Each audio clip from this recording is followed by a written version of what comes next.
DGP सम्मेलन समय आसीथिबा आतंकी मेल को नहीं बड़ खबर एबे सामना को आसीछि। एही मेल कानाडारू आसीथिला बोली स्पष्ट होईछि।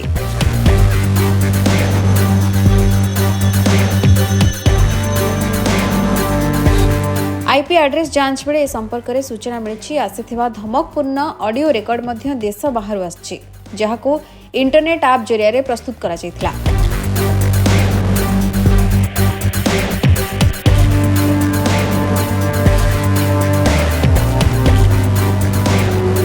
तेबे ही आतंकी मेल और ऑडियो रेकर्ड पछरे ओडिशार काहार भी लिंक नहीं, एने क्राइमब्रांच पक्षरु सूचना दिया जायछि।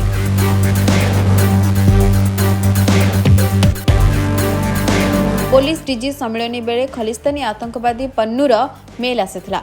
भुवनेश्वर विमानबंदर न जावाकू मेल रे धमक दिया जायथिला। एहा परे घटनार तदंत भार क्राइमब्रांच को दिया जायथिला। तदंत परे क्राइमब्रांच सूत्ररु एहा सूचना मिलिछि।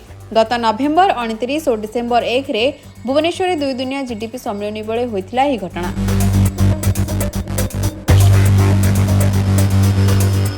Bureau report, interview times.